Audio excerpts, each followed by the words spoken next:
Hi, Zhenya. Hi there. What is your role in the project? What is your profession called? And how long have you been working with the Strikers Inc. team? My official title is that I'm the lead 3D environment artist. My job is to lead the team that is modeling stadiums in 3D. I joined the team basically when the art department was created. You start from scratch. You have nothing. I mean, no references, no foundation, and your task is to create a stadium that exists in the real world. What are your first steps then? How do you normally start? Well, first, a club sends us photos. Most of the time we receive something, which is great, as the shots make things significantly easier. And using these pics, we start with modeling basic stadium volumes. But we must take the pitch into consideration, as it is a stadium's linchpin. So we build our model on the actual pitch measurements. We examine real-world stadium geometry, because every stadium has its touchline, its pitch dimensions. We can't ignore it. Everything in parallel to make the result seamless.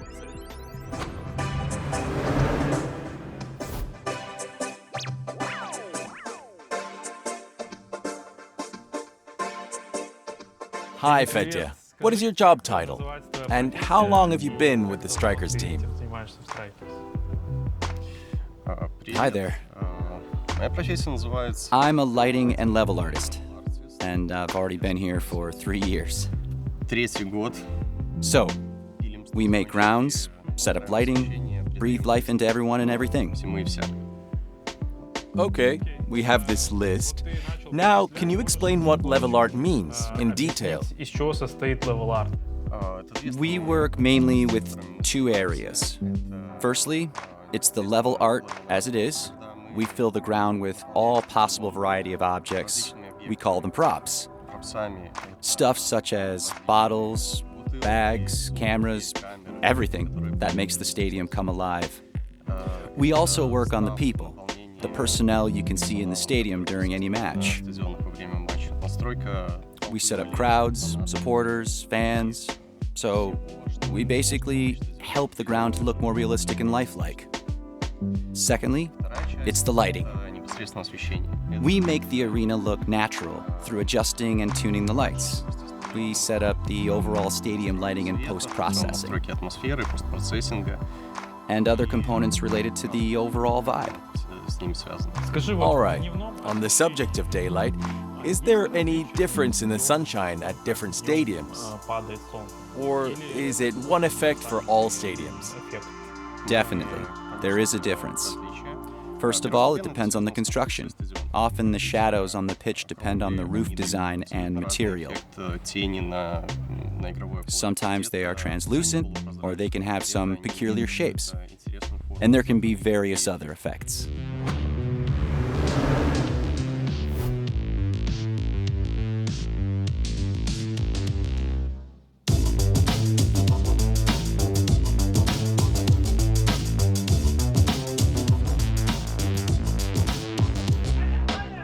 I begin with the introduction to the camera. What should I do then? Just smile and look there. Are we on? On air? We are here with Zhenya Rivkovsky, and we came to support the Strikers football team, playing in the amateur league. Hey, camera, show them the guys playing so they can see it's for real. So, tell us please, what do you do at Strikers, and how long have you done that for? There's nothing we didn't do at Strikers. I've been with the team quite a while. Soon I'll begin my 4th year. Okay, actually, there's a lot that we do. Let's start with our most recent tasks. We design the tunnels that the players go through to enter the pitch from scratch. You know those archways they use? We have our own that are versatile and unique. We spent 2 weeks understanding what we need. All those sketches, drafts, so on. And there's also a ball stand where referees collect the ball before the game.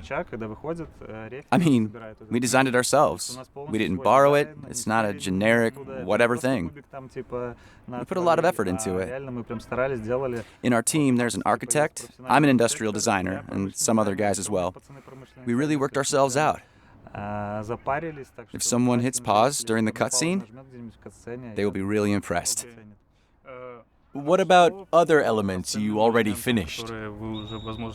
Is there a short list of things you work with within the project? Well, I don't think there's a short list, but I'll try. Those are all the little stuff you won't notice in the game.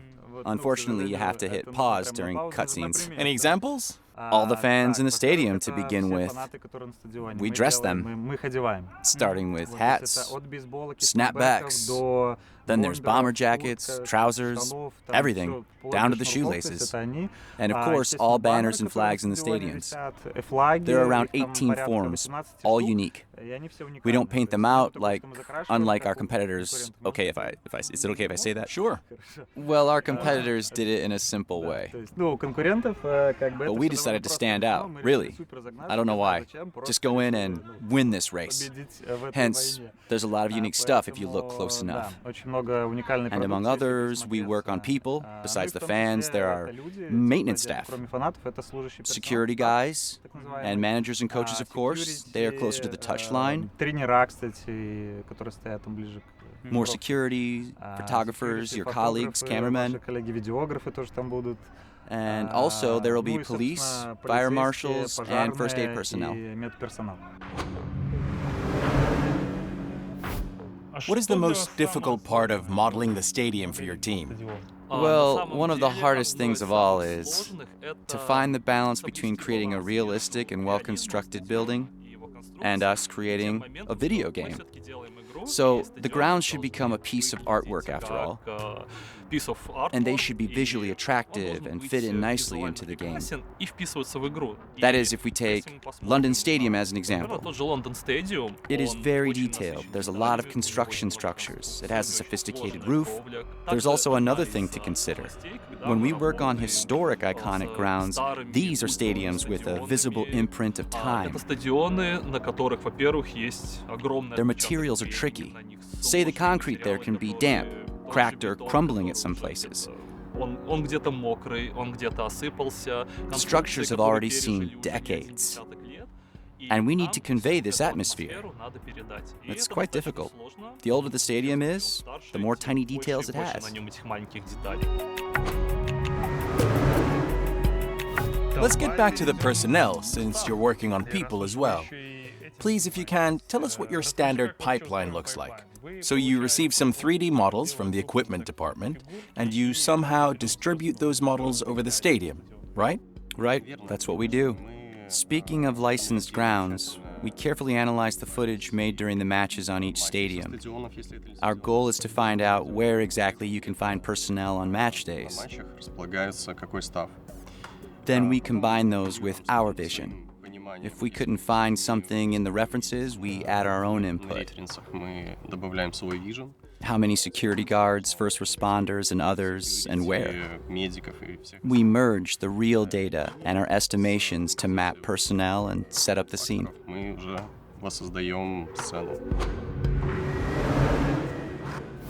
Hi, Vanya. Guys, you might have seen Vanya in episode 1. So this is a unique opportunity to peek into the technical aspects of the work on stadiums. Why don't you show us something cool? I don't understand anything of what I see on the screen. Actually, it is very interesting. A really fabulous generation trick. We definitely generate the supporters' faces automatically. Because you can't map them around manually, you know? Here are tons of them, thousands of them maybe. That's where our tech artists created a great tool called Crowd Mesh. Here are some kind of panels, and you can see some tiny dots called vertices. We place these dots around the stadium. And judging the position of each vertex, generate a chair for a fan to sit on. Here are those chairs. So first, there are chairs. And then, by a special data set, we generate a crowd of supporters. We place personnel by hand, so here goes some police. We have a kind of drag and drop. But there is some variability. When we move them, they change their appearances. Naturally, you can change it by hand, but we've added this variability to avoid adding similar sets of people. So the people here are randomly different. Let's get back to fans. We map them during generation using the same vertices, the same crowd mesh, but we divide them by groups. Here are home fans, those are visitors, and here's some VIP. And this way, they appear quite randomly, depending on a stadium and sectors we need to fill.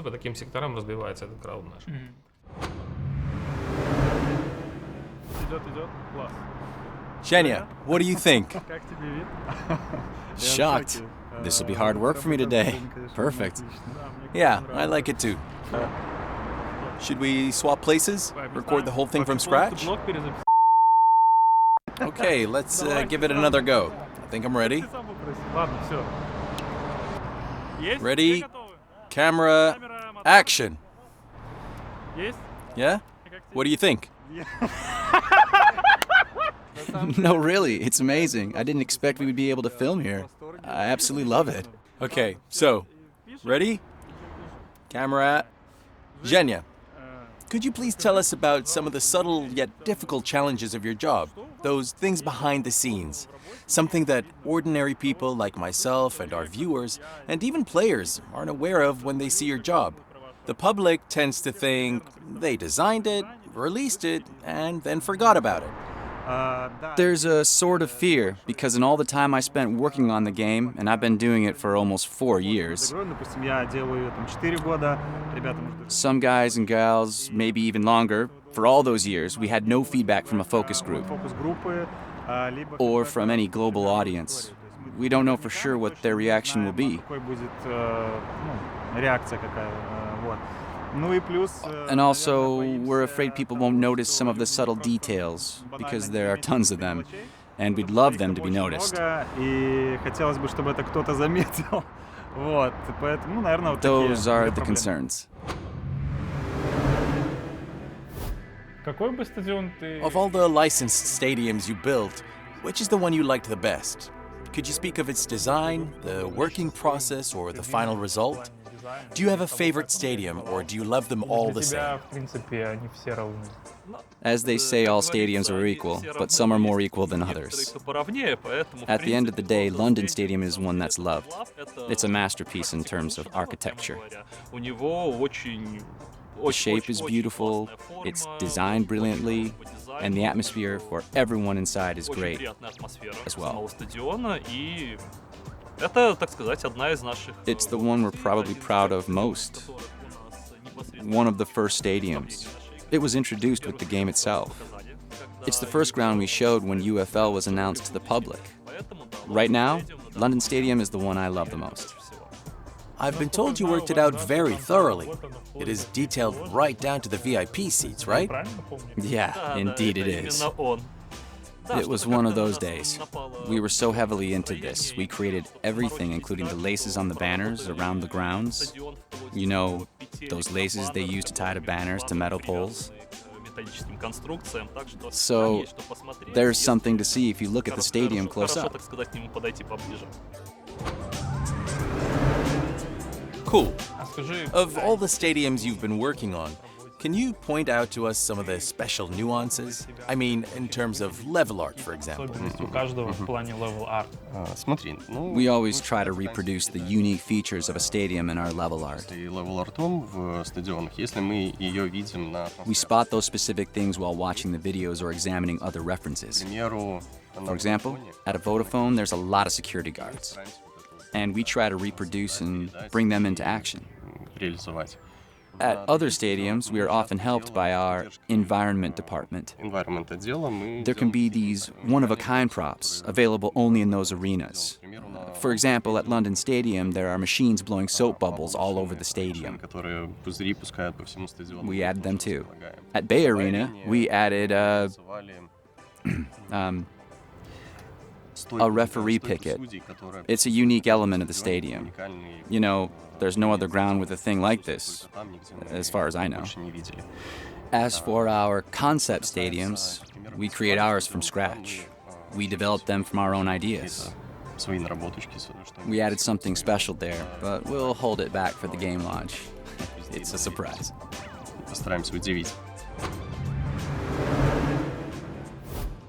This looks like some metal plates. It's a grid. Okay, a grid. Don't worry, it's fine. Okay, light. You also do lighting. I'd love to have a look, because it's something very dear to me as a person from video production. I can tell you about lighting more technically or in layman's terms. Perhaps you prefer the former? I probably won't get it, but please go ahead. And please stop me if I'm blabbing some of our secrets. Okay, so let's talk about lighting. For the main direction and main positioning of the floodlights and highlights, we used references to the stadiums, of course. But there are many different technical difficulties to overcome because we should have been directing the lights from those lamps. But because of hardware limitations of consoles and many other technical aspects such as memory capacity, this wasn't really possible.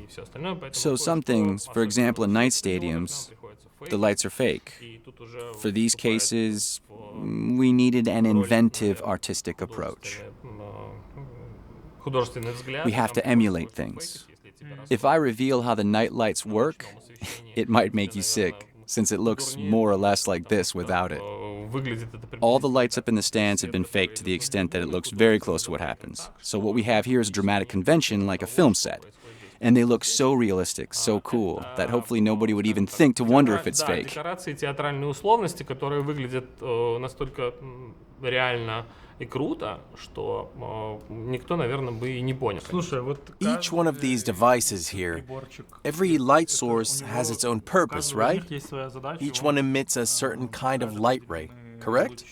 Yeah, and here's how it looks if you were curious. I should have asked that earlier. But yes, they have got lots of purposes. It emulates lighting around the stadium and all the different floodlights reflecting off the pitch. Которая нам имитирует свет от прожекторов, отскакивающий от поля. Is there anything in your work an ordinary person won't be able to notice by themselves? Something a person will have no idea that you're doing? Anything cool like that? As for details that aren't obvious to a game player, so consider a visitor of a real-life stadium. Stadiums are full of things you're not really aware of. For instance, the lighting systems are unique. The location of VIP seats, those areas where special guests sit, etc. You have to study a ground from many different angles to understand how many features there are.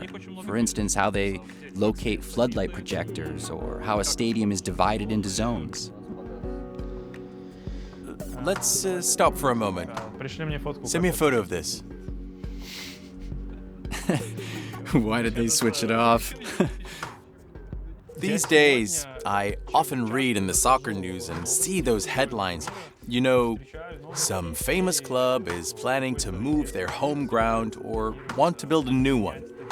And I thought, would it be possible, at least in a football simulation game, for us to keep their history with their old, legendary grounds? I like the idea of using nostalgia. We are creating in our stadiums the look that matches what they were before they were refurbished, including those stadiums which literally do not exist anymore. I hope it won't remain just a dream. At some point, we'll actually do this.